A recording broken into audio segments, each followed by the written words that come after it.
I'd never played Mario Galaxy, maybe only for a few minutes on the Wii back when it came out. But so I've been playing it on the Switch.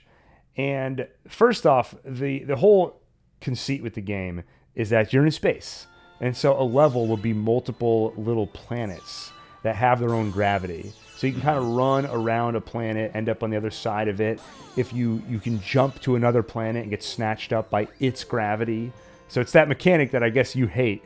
I don't know if that's only in 2D or if it extends to 3D as well. Well, doesn't the camera follow you so you're not actually upside down? It kind of does, but sometimes you can end up upside down. And then it gets kind of weird because you're like, wait, which direction do I push the joystick? No, I'm just kidding. One thing I don't like, and I think I might be alone in this because I haven't heard anybody else complain, and it's not really about game mechanics. It's just about the feel that the game gives me. But I kind of hate how desolate it feels. I don't like that when I stand on a little mini planet, I'm in the void of space. And I got the same feeling. I think is it Super Mario 3D World where you get the cat suit? 3D Land. 3D Land. Okay, one of those. I hate how, because the camera is sort of isometric, you can see off the edge of the level. Oh. And again, you're just floating in this big void with like a cloud background. And it makes me feel kind of isolated. Versus the one game that gave me the perfect feeling was Super Mario World for the Super Nintendo, where between the overworld map and when you get in a level, you can fly, you can go up.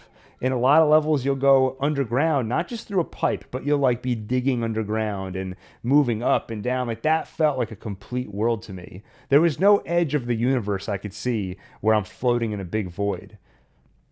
Super Mario Bros. 3 on the NES also had that to some extent.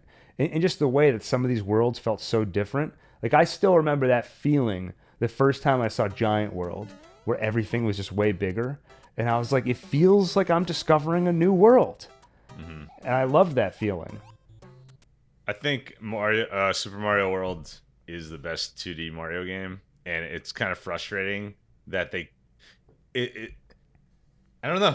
It's such cool mechanics and exactly what you're saying, like going up, going down, and then you have all the secret exits, all this cool stuff. I feel like they're too careful about making sure you go down the expected path now. Like back then, I'm sure it was a lot of hard work thinking, okay, what if the player brought this cape to this level where we didn't expect them to have a cape? What would happen? So like, like you go to like a ghost house and you can fly up and find a secret there. But anyway, I guess I'm just complaining that I don't think Mario Wonder is that great. That's where this was leading. Yeah. But like, even when you just said you can fly over the ghost house and find a secret, that gave me that same like, feeling like... You don't get that anymore. You don't get that anymore, no. No. Like Mario Wonder, here's the problem. Mario World, I feel like I need to play for myself and discover secrets myself. Mario Wonder, the wonder element is just, oh wow, I didn't expect, a bunch of piranha plants to start singing. Yeah, singing, or hippos to start bouncing around. But it's not really gameplay. I could just watch those on YouTube just to see what unexpected thing happens. Right. Yeah. And the secret levels, I remember in Super Mario World, I felt like I uncovered this place I'm not supposed to be, like this weird star world with these crazy hard levels. But now it's so expected that it just feels like, have you unlocked the secret levels yet? Mm-hmm. Did you get enough of the wonder coins or whatever? It feels so, and part of that might just be age and experience, just that we've seen it before. Yeah. How are they going to do this wink of like, I don't know if there are secret levels, maybe. Yeah. But it feels so regimented now, Yeah. And I do get a little obsessive when I play video games sometimes. Like with Mario Wonder, even though I didn't love the game, there were individual levels I enjoyed. If I could go into a menu, actually they let you pick which level you want to play from the start menu. But if I could just have access to every level from the start, and then just pick the ones I want to play based on the difficulty rating, I would rather do that. I don't need to waste my time on these easy levels or these ones that have singing piranhas, which is funny, but whatever.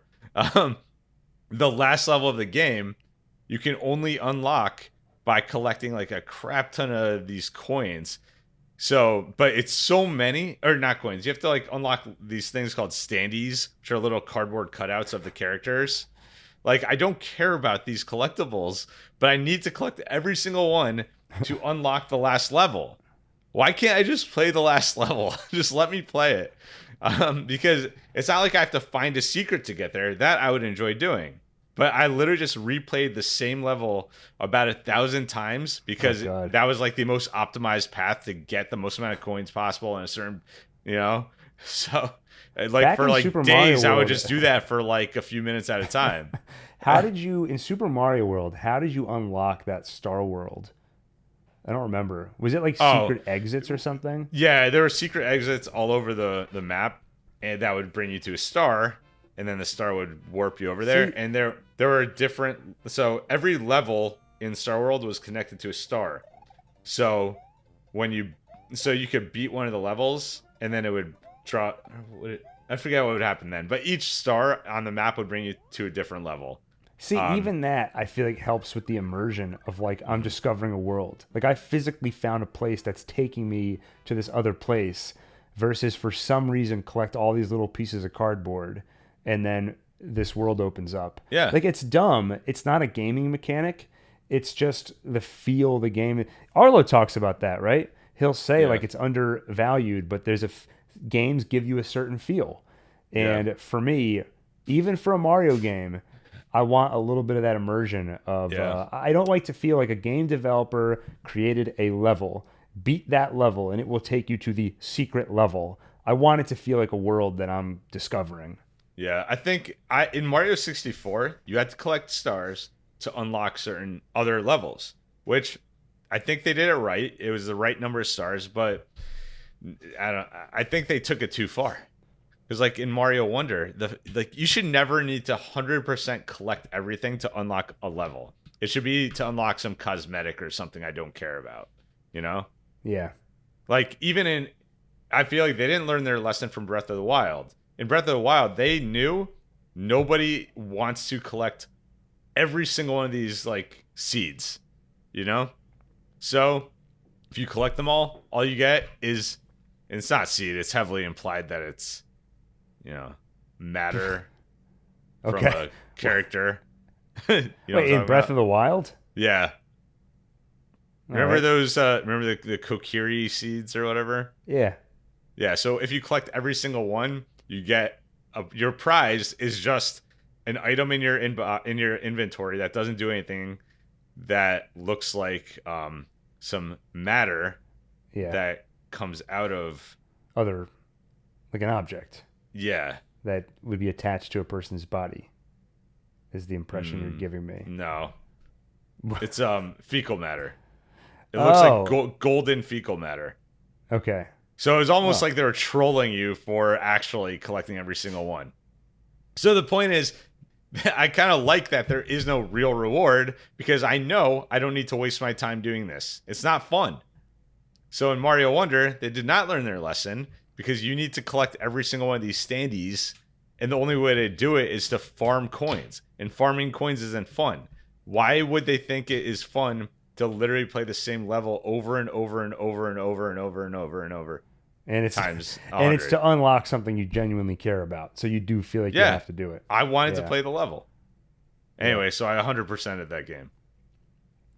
Yeah, that's the funny thing. And you're like, I didn't love that game, but you still will put in the maximum amount of time that you possibly can. Well, how else would I play that level? I wanted to play the hardest level in the game. Well, so having said all of this, do you remember playing Mario Galaxy? I am enjoying it, despite a couple of the things that I don't love about it.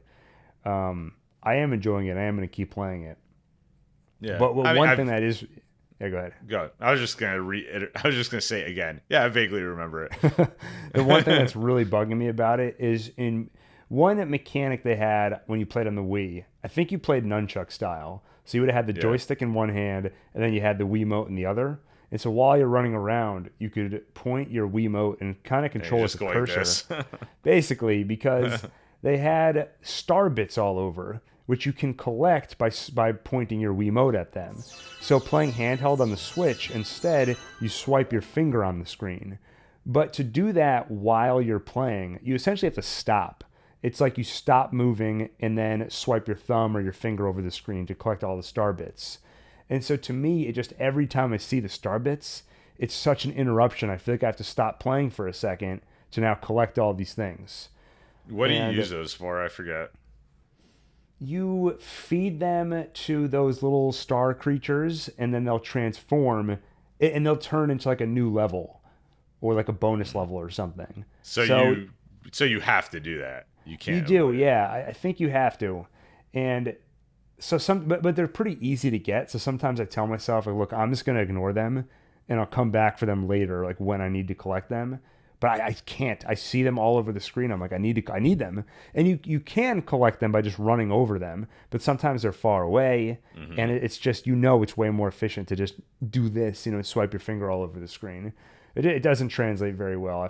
I wish they would just have you collect them automatically, even if they're far away. It's like I could just do this, so just give them to me. That's one thing I like in a lot of games where you want to collect rings or coins or gems or whatever, and then you unlock the magnet that automatically pulls them in. It's but they gotta give it to you early on in the game.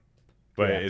I think that's in like Dead Cells they have that, for example. You do it. It just feels satisfying. Yeah, have the player do it manually just enough so it annoys them a little, but Yeah. not so much that you want to stop playing, and then you get the power up and you get the Exactly. satisfaction.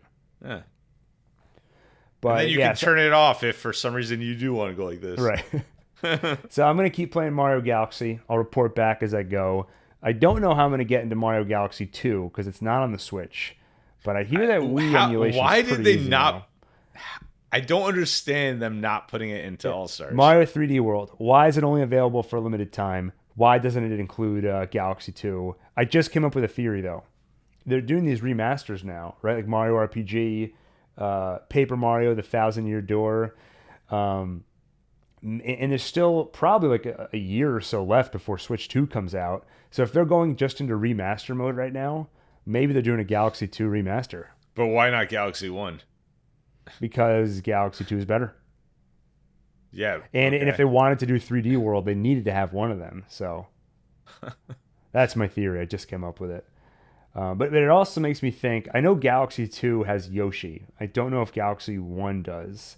But it doesn't. Okay, so it reminded me of a comment on Reddit that really annoyed me, where somebody was asking, why do we not ever get Yoshi in Mario games anymore? And it annoys me too. Or if Yoshi's in there, it's as a playable character. Yeah. But I want it to be like Mario World again, where you get Yoshi, you can ride around on them.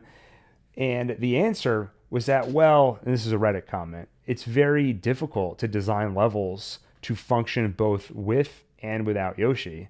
So, it's really hard. And I'm like, Oh. They did it for Super Mario World. Like they Yeah. had, like you talked about this earlier, and I meant to mention this, but they designed those levels so if you have the cape, there's something Yeah. to see if you fly up. If you have Yoshi, the level still functions. So they were able to do it back then. Yeah. But why can't they do it again? Yeah, so. Oh, wait. I was going to say something. I should have written it down. Damn, yeah, you need to start keeping a notebook next to you or something. I actually have my note app right here. And You need a note to remind you have the note app. Wherever Yeah. you're looking, there should be a post-it note that has like an arrow, like look back that way. just repeat everything you said for the past 2 minutes.